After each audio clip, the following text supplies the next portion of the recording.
नमः ॐ विष्णुपादाय कृष्णप्रेष्ठाय भूतले श्रीमदे भक्तिवेदान्त स्वामिन् इति नामिने।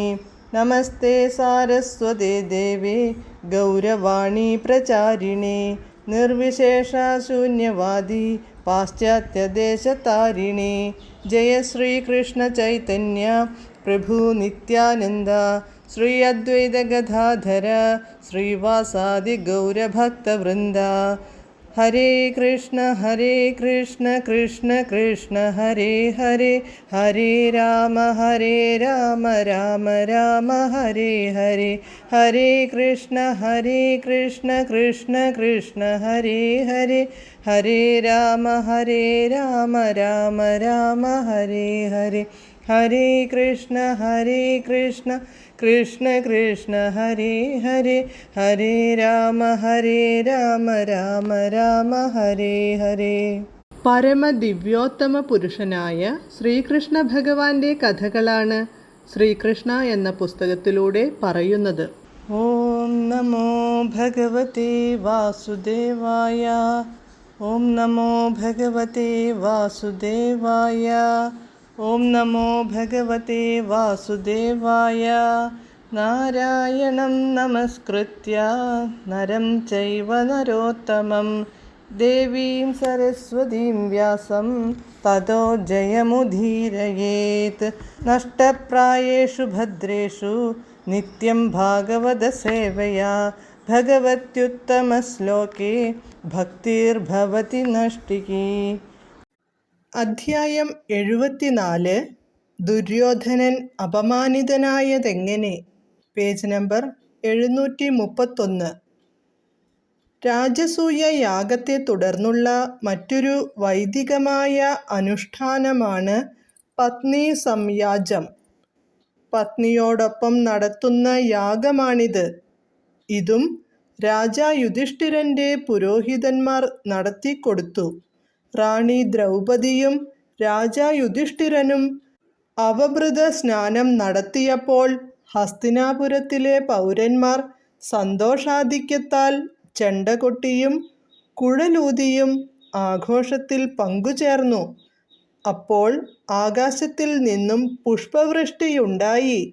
രാജാവിൻ്റെയും റാണിയുടെയും ഗംഗാസ്നാനത്തെ തുടർന്ന് എല്ലാ വർണ്ണങ്ങളിലും പെട്ട പൗരജനങ്ങൾ, ബ്രാഹ്മണർ, ക്ഷത്രിയർ, വൈശ്യർ, ശൂദ്രർ ഗംഗയിൽ സ്നാനം ചെയ്തു.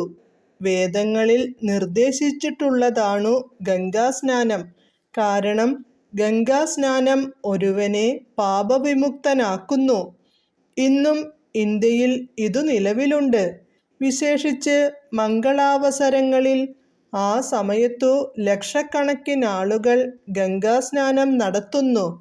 സ്നാനാനന്തരം യുധിഷ്ഠിരൻ പട്ടാംബരം ധരിച്ച് അംഗവസ്ത്രം പുതച്ച് വിലപിടിച്ച രത്നാഭരണങ്ങൾ അണിഞ്ഞു. സ്വയം വസ്ത്രഭൂഷണങ്ങൾ അണിയുക മാത്രമല്ല, അദ്ദേഹം പുരോഹിതന്മാർക്കും യജ്ഞത്തിൽ പങ്കുകൊണ്ട മറ്റുള്ളവർക്കും വസ്ത്രാഭരണങ്ങൾ നൽകുകയും ചെയ്തു. ഇപ്രകാരം അവരെല്ലാം യുധിഷ്ഠിരനാൽ പൂജിക്കപ്പെട്ടു.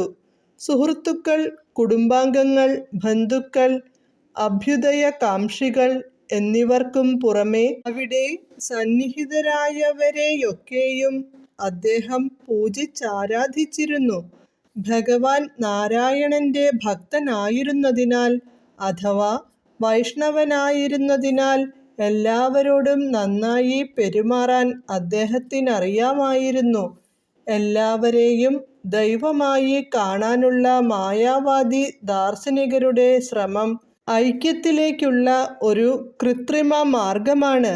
എന്നാൽ വൈഷ്ണവൻ അഥവാ ഭഗവാൻ നാരായണന്റെ ഭക്തൻ എല്ലാ ജീവാത്മാക്കളെയും സർവേശ്വരന്റെ അവിഭാജ്യ ഘടകമായിട്ടാണ് കാണുന്നത്.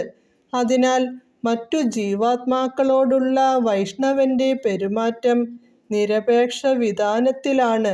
അവയവങ്ങളൊക്കെ ഒരേ ശരീരത്തിൻ്റേതു തന്നെയാകയാൽ ഒന്നിനോടു മറ്റൊന്നിൽ നിന്നു വിഭിന്നമായി പെരുമാറാനാവാത്തതുപോലെ ഒരു വൈഷ്ണവന് മനുഷ്യജീവിയെ മറ്റൊരു മൃഗത്തിൽ നിന്നു ഭിന്നമായി കാണാനാവില്ല. രണ്ടിലും ഒരുപോലെ ആത്മാവും പരമാത്മാവും ഒരേ സമയം കുടികൊള്ളുന്നു എന്നതാണിതിനു കാരണം. കുളി കഴിഞ്ഞപ്പോൾ നവോന്മേഷം നേടി പുതിയ പട്ടാമ്പരങ്ങളും നീണ്ട അംഗവസ്ത്രങ്ങളും ധരിച്ച് രത്നഖചിതമായ കുണ്ഡലങ്ങളും മുത്തുമാലകളും പുഷ്പമാല്യങ്ങളും തലപ്പാവുകളുമണിഞ്ഞു നിന്നപ്പോൾ അവരെല്ലാം സ്വർഗത്തിൽ നിന്നു വന്ന ദേവന്മാരെ പോലെ കാണപ്പെട്ടു. ഭംഗിയായി അണിഞ്ഞൊരുങ്ങിയിരുന്ന സ്ത്രീജനങ്ങളുടെ കാര്യത്തിൽ വിശേഷിച്ചും ഓരോരുത്തരും അരയിൽ സ്വർണനിർമ്മിതമായ ഓഢ്യാണം ധരിച്ചിരുന്നു. മുഖത്തു വശ്യമായ പുഞ്ചിരി, നെറ്റിയിൽ തിലകക്കുറി, അങ്ങിങ്ങു പാറിപ്പറക്കുന്ന ചുരുണ്ട മുടി, ആകെക്കൂടി അത്യന്തം ആകർഷകമായിരുന്നു. രാജസൂയ യാഗത്തിൽ പങ്കെടുത്തവരെല്ലാം യാഗം നടത്തുന്നതിനു സഹായിച്ച സംസ്കൃതചിത്തരായ പുരോഹിതന്മാർ, ബ്രാഹ്മണർ, എല്ലാ വർണ്ണങ്ങളിലും പെട്ട പൗരജനങ്ങൾ, രാജാക്കന്മാർ, ദേവന്മാർ, ഋഷിമാർ, സന്യാസിമാർ, പിതൃലോകവാസികൾ എന്നിവരുൾപ്പെടെ എല്ലാവരും യുധിഷ്ഠിരന്റെ പെരുമാറ്റത്തിൽ അത്യന്തം സന്തുഷ്ടരായിരുന്നു. ഒടുവിൽ തികഞ്ഞ സന്തോഷത്തോടെ അവരൊക്കെ അവരവരുടെ ഗൃഹത്തിലേക്കു മടങ്ങി. മടക്കയാത്രയിൽ രാജാ യുധിഷ്ഠിരന്റെ അന്തസ്സായ പെരുമാറ്റത്തെക്കുറിച്ച് മാത്രമായിരുന്നു അവരുടെ സംഭാഷണം. അദ്ദേഹത്തിന്റെ മഹത്വത്തെക്കുറിച്ച് എത്ര പറഞ്ഞിട്ടും അവർക്കു മതിവന്നില്ല.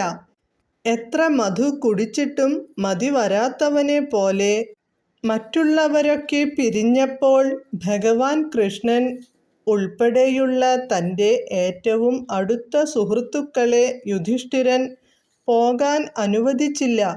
രാജാവിൻ്റെ അപേക്ഷ തിരസ്കരിക്കാൻ ഭഗവാൻ കൃഷ്ണനു കഴിഞ്ഞുമില്ല. അതിനാൽ സാംബൻ തുടങ്ങിയ മറ്റു യദുവംശ നായകന്മാരെ അദ്ദേഹം തിരിച്ചയച്ചു. അവരൊക്കെ ദ്വാരകയിലേക്കു മടങ്ങി. രാജാവിൻ്റെ സന്തോഷത്തിനായി ഭഗവാൻ കൃഷ്ണൻ മാത്രം അവിടെ താമസിച്ചു. ഹരേ കൃഷ്ണ.